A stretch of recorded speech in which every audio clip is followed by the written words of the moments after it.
Good morning to you. It's Sunday, the 28th of August 2016. A warm welcome along to this morning's United Kingdom talk. I have bought something new, boys and girls. I was going to say it's a new gadget, but it's not a new gadget. I would class it as a new piece of garden equipment, but not without its difficulties. And if you look at the floor in the garden, there it is, curled up, the soga hose. It arrives in a curl thing, and you're supposed to stretch it out and put it around your plants. And it waters them automatically. But it's very, very difficult to operate, boys and girls. It comes up all curled, and it's very, very difficult to uncurl. And I just can't cope. I need help with my soga hose. Any suggestions? Oh dear, so anyone who wants to help me with that, you get a cup of tea and a slice of cake. Suggestions are accepted.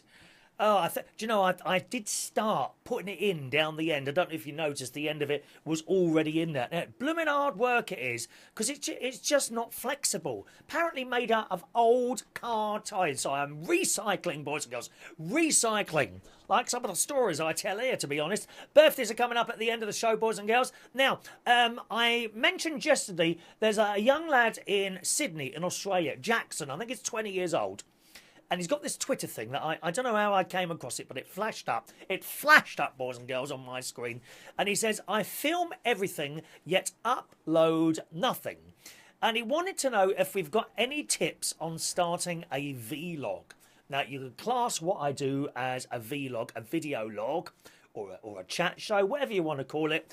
Vlog, I think, is probably a fairly good description of something I do. So I thought, Jackson, I would assist you in your quest to become Australia's top talk host 2016. So I'll just tell you basically what I do.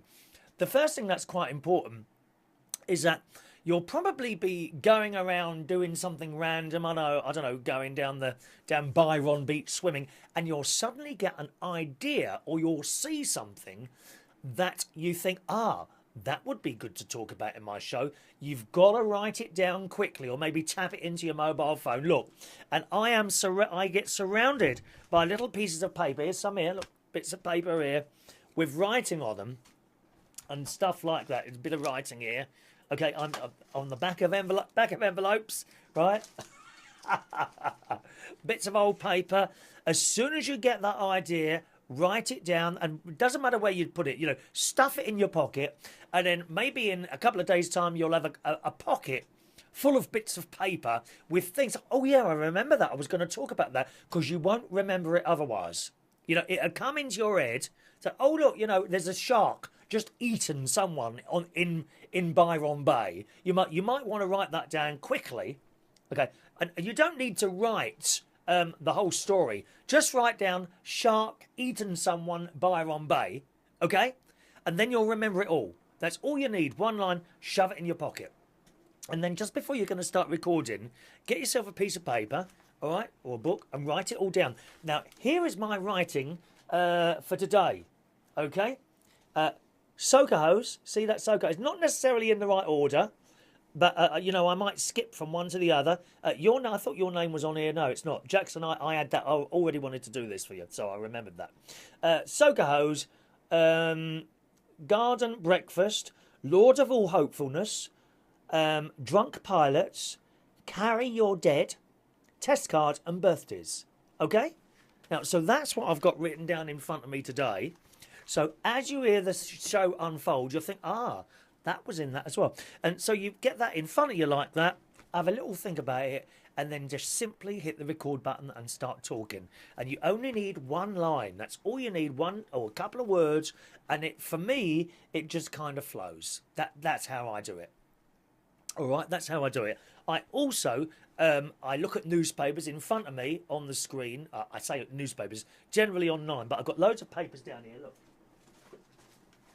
And they kind of gather on my floor downstairs. Entire newspapers, okay? Entire newspapers. And I'll have a little look through them and see what I can get out, right? And the newspaper is your friend.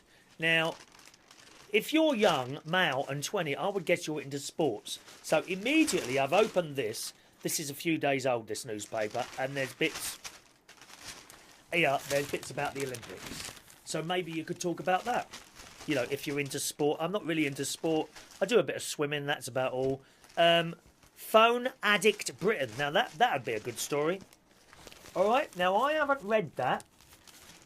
But without even reading it, I would normally, you know, quickly flick through it. Without even reading it, I could say, and in the Daily Mail this morning, big story about the Phone Addict Britain, which is telling us that a lot of us are addicted to our phones, including me. I can't lie to you.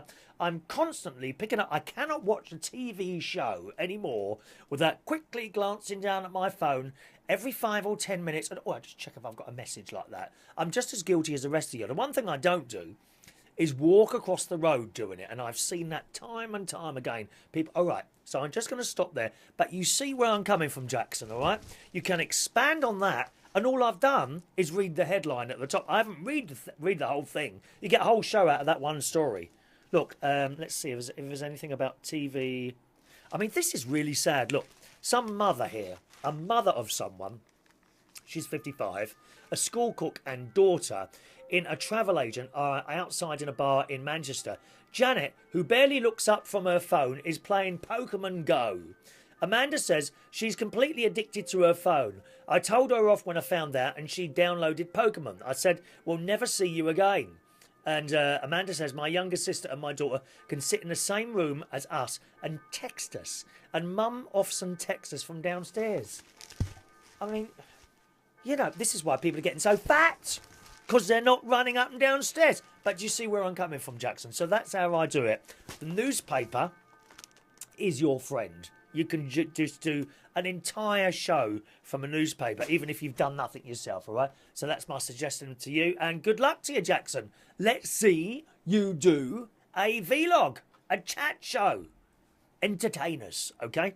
Now, so this morning, I had breakfast in the garden, boys and girls. Very, very nice. Now, generally get up earlier on a Sunday now, because I go to a different church now. I go to Corpus Christi in Wokingham. And I had porridge in the breakfast around about 8 o'clock in the morning. Oh, it's lovely out there this morning.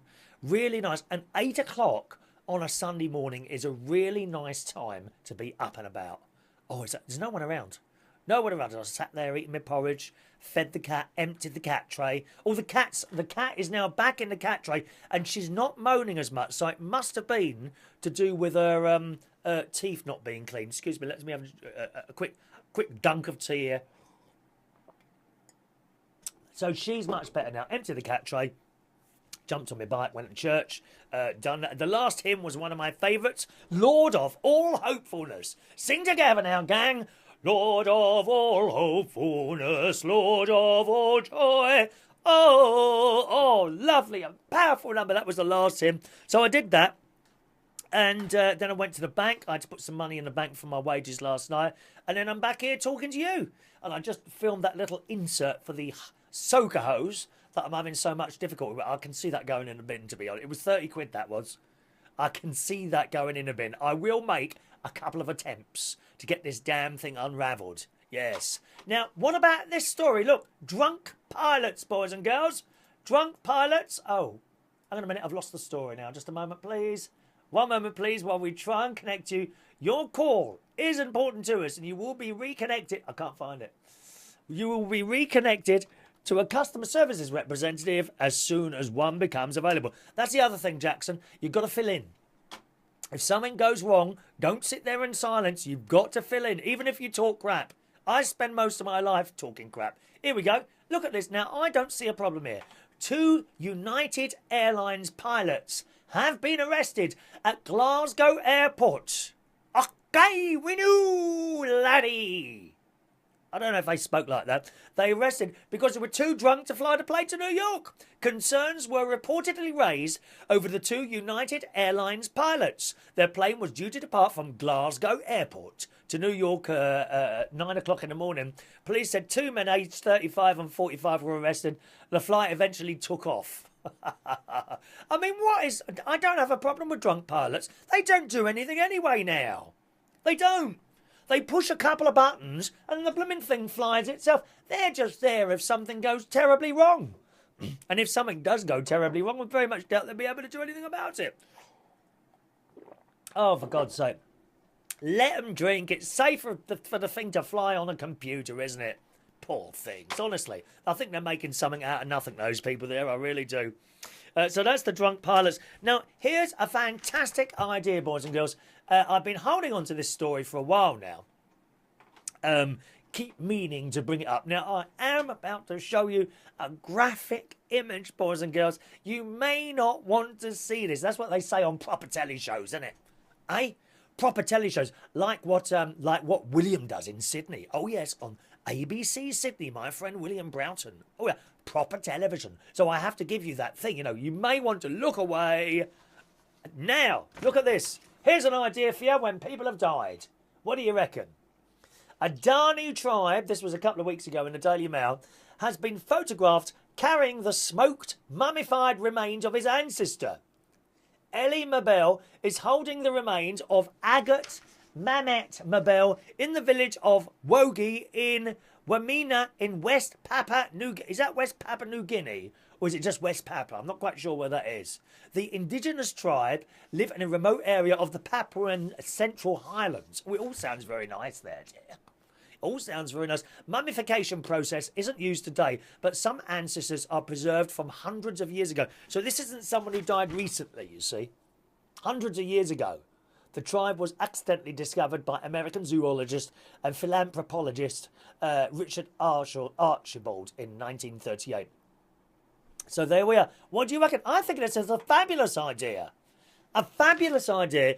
You know, I mean, it's horrible, you know, when someone dies who you love very much and all that business, and it's very upsetting. And one of the most upsetting things is seeing the coffin being lowered into the thing, or watching, even worse, when you watch that coffin slide through the curtains, knowing there's a gas fire on the other side. Well, why do that? Why do that? You can simply say goodbye at perhaps a service in church, or perhaps not in a church, you know, it doesn't have to be in a church. You could say goodbye there and then they could simply take the body, dry it for you, and then you can carry it around forevermore. I think that's a lovely thing, don't you? I mean, maybe, possibly, maybe you could have yourself turned into a handbag. Wouldn't that be nice?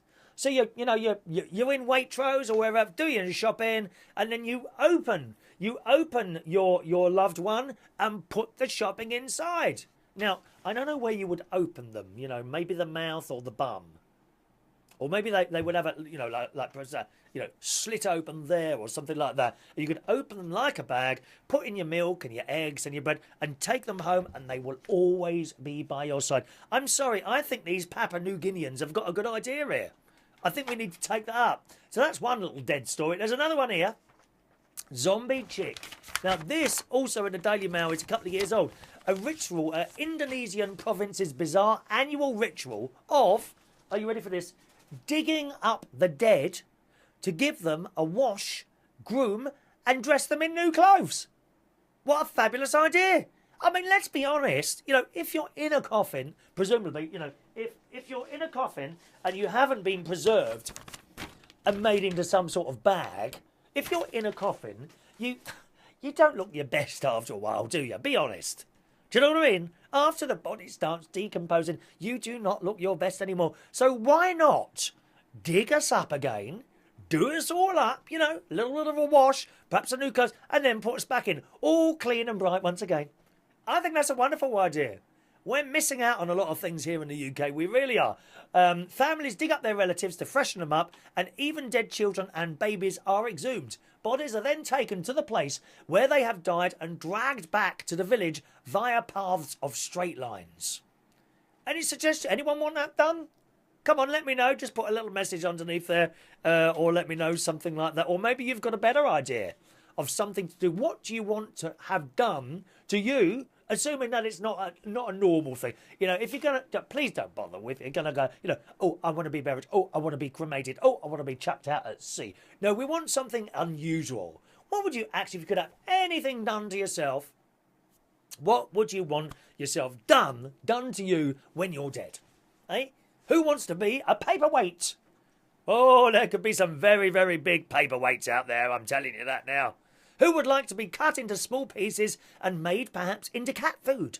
anything like that. What are your suggestions? What do you want to happen when you have died? Either, put a little message at the bottom of this programme, or you can email in. I have an email address, chris@unitedkingdomtalk.co.uk. All right, chris@unitedkingdomtalk.co.uk. Now, here's a wonderful story sent in to us by the great Johnny Key. Johnny Key is now our chief story collector. I won't say he's a story writer. He's a story collector. And, hang on a minute. I've got you something for you here, Johnny. Because Johnny watches these programmes religiously. Well, not religiously like as in a church. Lord of all hope for that. But, by the way, Johnny, I did ask you what you wanted done with these little plastic sheets. And you said, well, if you're not using them, you can bring them back and they will be recycled. Look, they're all collected here. I think I've got 3. Where's the other one? Oh, no, there's the other one. There it is. They're all here. 4. 1, 2, 3, and 4 with this week's news stories. So he collects all these together, and I use these throughout the week, and it's very much appreciated. It really is. He wrote, Chris, if you have a use for the plastic wallets, then I'll keep them. If not, I'll take them back and reuse them. Looking after our planet. Little note from Johnny Key. Lovely handwriting, Johnny. My handwriting isn't very good. Anyway, who remembers this? Oh, yes. It's the test card. And now on BBC One, we return to the test card and some music. Do you remember that, anyone? You might be too young to remember, but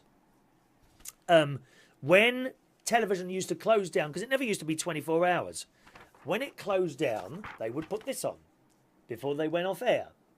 And you see, it would fill the screen. Let me try and fill the screen for you. It would fill the screen, okay? And it was used for TV engineers to make adjustments to transmitters and TV sets and things like that. Anyway, the story. There is nothing quite like triumphantly finishing the end of a great TV series and then racing into the office the next day to dissect. I like that word, dissect. Let's say it together after the tone. Dissect. Yes. Who wants to be dissected when they're dead? Anyone want that? There's another suggestion for you. Dissect, desperate to share opinions with our colleagues about the show that swept us away. It's a buzz that arguably multiplies and intensifies the thrill of actually watching it in the first place. But it's one that increasingly is becoming elusive to chase down the bubble of our enthusiasm, well and truly popped by the fact no one else is ever on the same page at the same time. You want to talk about The Night Manager? Yes, please. Yes, it's a very good show program. Yes, you're late to the party. But everyone else is now talking about Ellie from Stranger Things. And you have no idea what the hell they are talking about. Now, I go along with this. There are now so many channels. Someone says, did you see that? And you go, oh, what's that then? Don't know what that is. The amount of times I've mentioned Casualty, on a microphone while I'm out working somewhere. Casualty. And no one ever seems to have watched it, except at the King's Head Theatre Bar, where we do the quiz on Wednesday night at 8:30. That's in Islington, if you want to come there. Now, whenever I mention Casualty, usually someone comes over to me quietly and says, oh, yeah, my friend over there, he was in Casualty, and they've played a part. Not just to walk around, but a speaking part, yeah, a speaking part. I have a speaking part on this show. Had you noticed my speaking part? It says, once upon a time in the quaint old days of 4 and then 5 channels. 5 channels, dear. I remember when it was only 3. There were 3 channels. BBC One, colour. BBC Two, colour. And Thames Television. Da, da, da, da, da, da, da, da. And London Weekend Television. Ding, ding, ding, ding, ding, ding, ding, ding, da, da, da, da, da, da, boom, ba, ba, bum, boom. Ba, ba. I remember these days. Well, we used to instinctively know which TV show would ensure social currency. It was simple time when the national grid regularly experienced an 800 megawatt power surge after a dramatic episode of Coronation Street. Oh,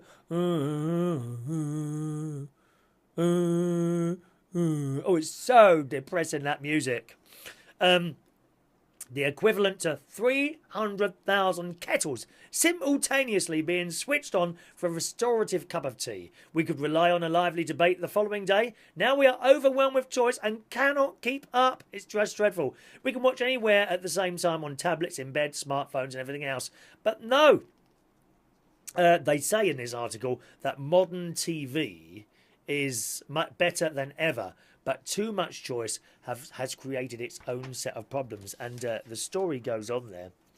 While we can no longer complain there's nothing on TV, having an abundance of choice is not as freeing as we hope. There's a lot of rubbish on there. I have trouble finding something good to watch. I really do. A study from Columbia University, US, found that having too many options made us less likely to be happy with our choice. It did. But who is the test card girl? There she is. Can you see the test card girl? Who is that girl in the corner? I'll read a little bit more about her on tomorrow's show, okay? We'll save that for tomorrow. It says, at this rate, we can expect the impossible within a decade.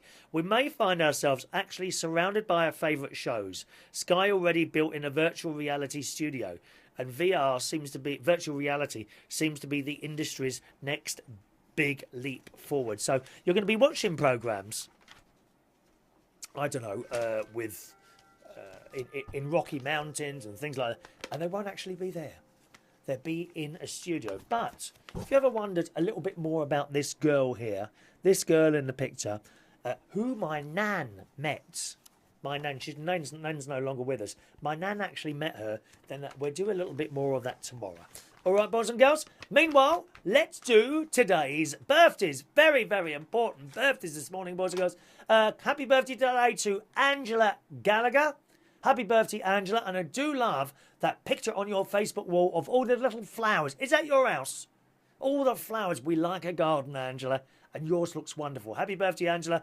Happy birthday today to Darren Taylor Nani. How are you, sir? Did you go to the Rio Olympics? Looks like you went to the Rio Olympics, you lucky thing. Hope you had a nice time there. Happy birthday to Alan Markovich. Happy birthday, Alan. And happy birthday today to Steve Hadley. Just the 4 birthdays today. Gosh, how quick was that? Blah, blah. Happy birthday to you. Happy birthday to you. Happy birthday, lovely people. Happy birthday to you. Hope you have a wonderful day, gang.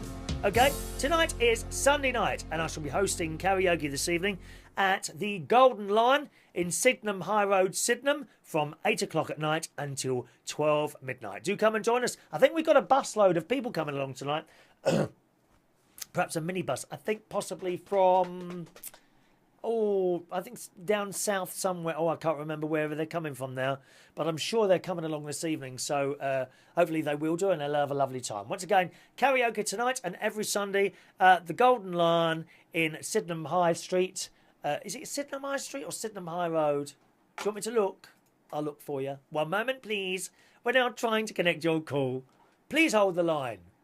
There it is. Sydenham Road.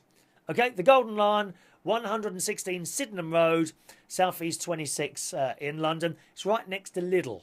Okay, right next to Lidl. There is a car park there as well.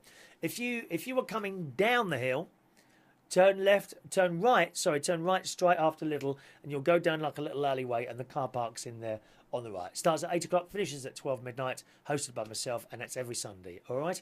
Apart from that, have a lovely Sunday, and thanks for watching and listening. See you soon. Bye bye.